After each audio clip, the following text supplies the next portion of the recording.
All right, man, we back. Goodfellas Sports TV. Let's talk a little bit about the NBA yesterday. I'll talk about two games specifically.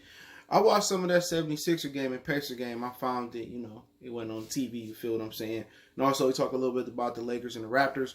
Appreciate everybody for checking in. Don't forget, we got an NBA today. I think it starts off at 2 today on this good Sunday. But let's talk about the games yesterday. Yesterday, man, TJ Warren went off. But check out our NBA Talk playlist for more videos like this. TJ Warren went off like 53 points. Him and Embiid had a great duel. Embiid had 41 and 21 rebounds. And, I think the Sixers are just confusing. One, they coach Brent Brown. And two, if Ben Simmons is not distributing and pushing the pace in half-court basketball, his lack of jump shot or his lack of aggression is hurting that team. You know what I'm saying? And, yesterday, Warren just got it going. I don't think nobody on this planet could have put the clamps on Warren when he got it going. And that's like a lot of guys. Some guys, when they see the ball go in the basket earlier, they stay hot. Some guys stay hot for a period of time. TJ Warren went on this buoyant voyage, whatever you call it, and he went on the long trip and went hot all night. 29 in the first half, and then he dropped over 20 points in the second half, and then nobody had an answer for him in Orlando. I think defense is hard to come by. All right, in the bubble, because they calling so many ticky-tack fouls. They calling techs. You know what I'm saying? And kind of yesterday in the Raptor Laker game, they kind of started to let them play a little bit. But it's at the point where Philly got to make a decision. Okay, they either gonna have to trade Ben Simmons or bring a coach in there that's gonna know how to make it work. And if Ben Simmons ain't gonna shoot nothing outside the paint, I'll trade it where I get something for him. Because if he ain't defending and he ain't distributing and all that type of stuff, then, he's the liability. But yesterday, other than in Indiana, ain't nobody really give you a lot of points. Brogdon didn't play. Sabonis out with a foot injury. Victor Oladipo gave you a couple points. Miles Turner gave you a couple points. It was basically just stop TJ Warren and let everybody else beat you, and they couldn't do it. Everybody else just beat them a little bit enough. And, people talking about Philly championship contenders, but they're the 6th seed right now.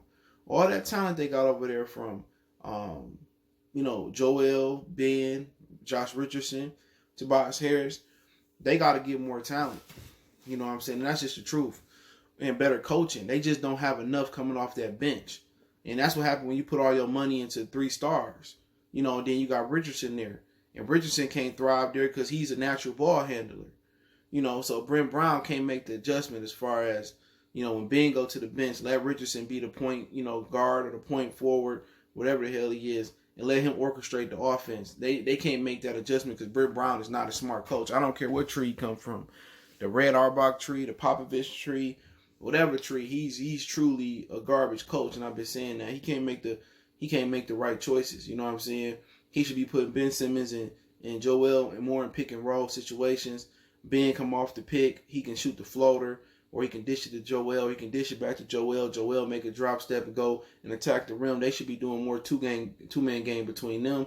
He could post Ben Simmons up at the elbow and let Ben Simmons distribute with his back to the bucket and let Josh Richardson run the show. So at some point, they got to get rid of Brent Brown, okay? Bring a respectable coach in there. They might have to move Ben Simmons. Joel got to stay in shape.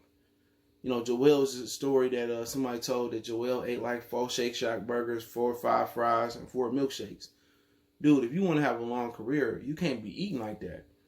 You got to stay lean and in shape. But once again, they built their franchise around 2 questionable character players. Ben Simmons, he liked to party with the Jenner girl instead of working on his jump shot. No confidence to even shoot a mid-range shot. And Joel Embiid just can't stay in shape. So, at one point you ask yourself, do you try to coach and change to see if somebody else can make it work? Or do you blow it up completely? Or do you trade one of them? So, my personal opinion on it, with Richardson and you got Ben Simmons, y'all couldn't stop 2 good defenders. Y'all couldn't stop TJ Warren. You could make the adjustment to trap TJ Warren, to double TJ Warren, and make an out-of-sync Victor Oladipo beat you. Make Miles Turner beat you from the 3-point line or from the post. You know what I'm saying? It wasn't like Brogdon was out there or nothing like that. You know what I'm saying? Or you had 100% Victor Oladipo. But, hey, it is what it is. Or even a Sabonis. So they lost to a team that's missing their two players. And really, Oladipo wasn't even 100%. So Really, you out there without three, but you ask yourself about Philly. Me personally, I'll change Lebron out and get somebody that can make it work. But I don't think Ben Simmons is going to shoot that rock. I just don't think he got the confidence. Jason Kidd was like that, but Jason Kidd kept shooting and shooting. He became one of the top 3-point shooting point guards, of his era and then of all time as far as 3-point field goals made. But, you probably not going to get respectable compensation for Ben Simmons. But they might have to break it down where they trade Tobias Harris, they trade Josh Richardson, and try to fill out that team around them, and fill out the bench. But they just ain't got enough, man. I think Toronto's on another level. And I think Milwaukee's on another level. And obviously, Indiana half-assed last night was on another level. And Boston might get into some issues as well, too. I just don't like Boston. There's something about Boston team. They got a lot of guys, in my opinion, that ain't proven yet. You know what I'm saying? Like, I'm still waiting on Jaylen Brown to take that next jump. I'm still waiting for Gordon Hayward to get back to where he was before the leg injury. And Jason Tatum is pretty good. He's kind of out of sync with everybody having a bad game. And they missing that big guy in the middle. And obviously, Kemba not healthy. And Kemba don't seem like the same guy he was in Charlotte last year. So maybe it takes some adjustment to getting used to Brad Stevens' offense and system. But last night we had the Lakers and the Raptors. And I must say this. LeBron is looking old. Okay, I know he got another sore groin injury. A lot of people don't know. So at some point, they probably gonna rest LeBron in this bubble, and they need to rest him in the bubble. Yesterday, AD was a moment of truth. Versus the Clippers, AD is a great matchup. Any big man should go out there and eat versus the Clippers. You know what I'm saying? No real big men in the middle. Zubac, they play him a couple minutes. Harold kind of undersized. He really wasn't there last time. And really, you get a lot of switches with Paul George guarding Davis and Kawhi guarding Davis. The Clippers need a real big guy in the middle that's athletic. They could have used JaVale McGee and brought him in. But yesterday when Davis was challenged with other athletic big fellas and, Siakam and Ibaka and, you had not much of an athlete, Marc Gasol out there. When them dudes can function and defend and move, he struggled yesterday. He struggled versus competition. So people saying, oh, Anthony Davis is one of the greatest big men of all time. Davis would probably be, he wouldn't even be Patrick Ewing back in the day. Because anytime you go against somebody that's big and that's defensive-wise, he kind of struggles a little bit. But he got the game. He had an off game last night, and I think that's because of the Raptors' interior defense was good. They got a lot of length out there with Siakam, Ibaka, Gasol, Hollis Jefferson kid. He hurt himself last night. But LeBron just looking old out there. LeBron, with the gray hair in his beard, he look explosive in spots, but he just don't look like LeBron. You know what I'm saying? He have his spots where he burst out, but you can tell he missing easy bunnies at the rim. He not finishing sometimes. And he look old, bro. Like, it look like the age is catching up with LeBron James. Did he overexert himself in off-season workouts? Probably so. But where did he hurt himself? His groin hurt himself. He got all these ice. Thinking we seeing the end of LeBron right now, or we sitting in the start of the decline of LeBron. I don't think LeBron has truly declined. He had the little groin injury, but hey, that happens. But I think you seeing LeBron like clearly starting the downslope of his career, and Davis is gonna have to carry them in the playoffs. And Davis couldn't carry the Pelicans. You know what I'm saying? So maybe he could kind of be like Dwayne Wade when Shaq was kind of like a decoy, and they had to respect Shaq, but D Wade was tearing Dallas up in the finals, even though he got every foul call.